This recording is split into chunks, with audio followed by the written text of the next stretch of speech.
సరే, ఇంకొక ప్రశ్న అడుగుతాను మిమ్మల్ని. సిగ్నల్స్ గురించి ఎంతమందికి తెలుసు? బాగా సిగ్నల్స్, ట్రాఫిక్ సిగ్నల్స్ చూస్తారుగా. రెడ్ దేనికి వర్తిస్తుంది? స్టాపా? Right, okay. తర్వాత గ్రీన్ గో. మరి మధ్యలో ఒక ఎల్లో ఉంటుంది కదా,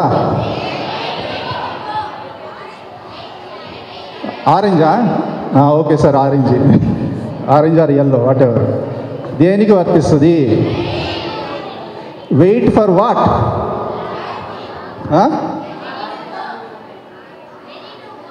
రెడీ టు గో. ఇంకా wait is right, wait is the right answer, but wait for what? Right, చెప్తా. ఇది చాలామందికి తెలీదు, తెలిసినా పాటించరు, అప్పుడు చాలా పెద్ద ప్రమాదాలు జరుగుతాయి. రెడ్ నుంచి గ్రీన్ నుంచి ఎల్లో వస్తుంది కదా, ఎల్లో రాగానే వెళ్ళిపోమని అర్థం, వెయిట్ చేయమని కదా. సో చాలామంది ఏం చేస్తారు, ఇక్కడ ఎల్లో రాగానే నెక్స్ట్ రెడ్ పడుతుంది, ఆగాలి అని కదా, అంతేనా? గ్రీన్ నుంచి ఎల్లో రావటం అంటే ఏంటి? ఏం చేయాలి? గ్రీన్ నుంచి ఎల్లో వచ్చినప్పుడు ఏం చేయాలి? స్లో అవ్వాలి.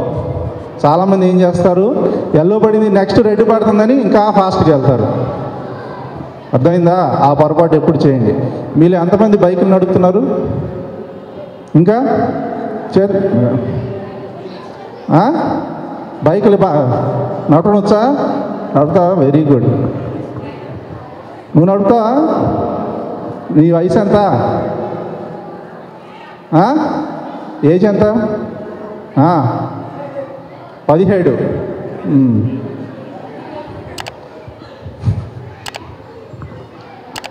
17 సంవత్సరాలకి నీకు లైసెన్స్ లేకుండా నువ్వు బండి నడపకూడదు, ఫస్ట్ పాయింట్.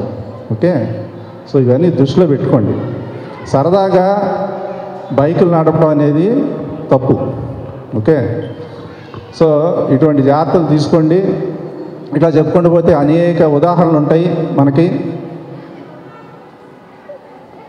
మీలో ఎవరన్నా వచ్చి ఇక్కడికి ఒక మంచి ఉదాహరణ ఇప్పుడు దాకా మాట్లాడింది ఏదైనా చెప్తారా?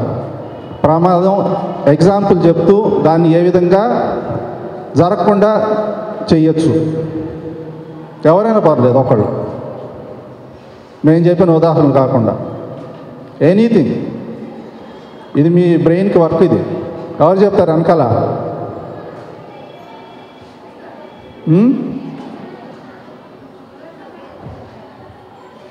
ఇంకేం చెప్తారు? ఇంకేం లేవా? సరే. సో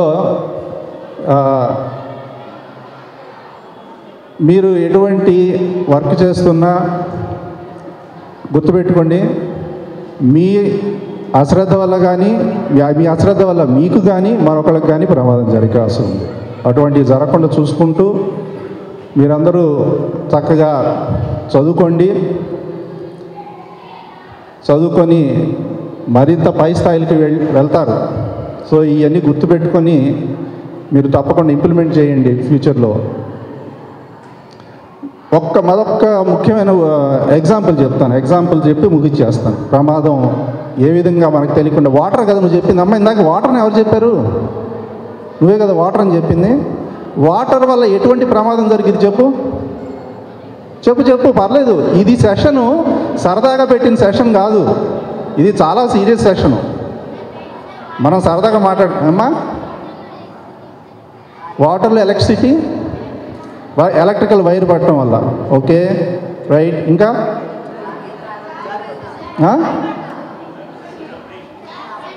ఏమ్మా స్విమ్మింగ్ రాకుండా చెరువులో దిగటం వల్ల కూడా ప్రమాదం జరుగుతుంది. టైల్స్ మీద, రైట్, కరెక్ట్, వెరీ గుడ్. ఇది ఒకటి. కానీ టైల్స్ మీద వాటర్ ఎందుకు ఉంటాయి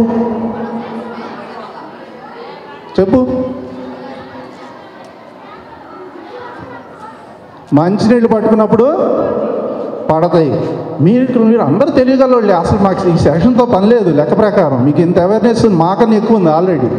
నువ్వు చెప్పిన ఎగ్జాంపుల్ అమ్మా చాలా కరెక్ట్ ఎగ్జాంపుల్. మనం నీళ్లు పట్టుకున్న తర్వాత చాలా అశ్రద్ధగా కొన్ని సందర్భాలు ఏంటంటే కింద కారిపోతాయి కదా, 2-3 చుక్కలు చాలు మనిషి జారి తల పగల కొట్టుకొని చచ్చిపోవటానికి. రైట్, నువ్వు చెప్పిన ఎగ్జాంపుల్ కరెక్ట్. నీళ్ళు జాగ్రత్త. ఎలక్ట్రిసిటీ, నీళ్లు ఎట్లా పడతాయి అంటే మీరు ఎప్పుడు ఊహించింది ఒకటి, అంటే మీరు గమనించి ఉండొచ్చు, మీ ఇంట్లో ఎంతమందికి ఫ్రిడ్జ్లు ఉన్నాయి? చాలా వరకు ఉన్నాయి. ఓకే, ఇప్పుడు ఫ్రిడ్జ్లు కాదు కానీ పూర్వకాలంలో ఫ్రిడ్జ్లకి ఏంటంటే కరెంట్ పోయినప్పుడు నీళ్లు పడతాయిగా బయటికి. రైట్, మా ఇంట్లోనే జరిగింది. ఒక మెట్ల పక్కన ఫ్రిడ్జ్ పెట్టాం, కరెంట్ పోయింది, లేకపోతే ఎవరు ఆపేసినట్టున్నారు స్విచ్ పొరపాటున, కారిపోయి నీళ్లు బయటకు వచ్చేసినాయి ఆయన దగ్గరికి. మా చైర్మన్ గారు అంటే మా నాన్నగారు కబుక్కుని జారి కాలు దాని మీద పడ్డారు. 2 months బెడ్ రెస్ట్. అదృష్టం ఏంటంటే సీరియస్ ప్రమాదం ఏం జరగలేదు, మెట్టు దిగారు అట్లా జారి పడిపోయారు. కాబట్టి మరి 2 months company chairman bed rest అంటే ఎంత వర్క్ సఫర్ అవుద్ది? రైట్, కేవలం ప్రాణహాని కాదు, డైరెక్ట్గా కానీ ఇండైరెక్ట్గా కానీ అనేక నష్టాలు జరుగుతాయి ప్రమాదాల వల్ల. ఇవి చిన్న చిన్న ఉదాహరణలు చెప్పుకుంటే అనేకం వస్తాయి. ఇవన్నీ దృష్టిలో పెట్టుకొని మీరు ముందు జాగ్రత్తగా ఉంటూ ఇటువంటి మీకు తోచినప్పుడు మీకు ఏమాత్రం మీరు మొహమాట పడక్కర్లా. మేడం ఇక్కడ నీళ్లు పడ్డాయి తుడిచేయాలి, లేకపోతే ఇంట్లో ఇక్కడ నీళ్లు పడ్డాయి, లేకపోతే ఇది మేక్ ఇక్కడ అడ్డం ఉంది తీసేయాలి, ఏం మొహమాట పడకూడదు. This is a very serious aspect of life. Okay.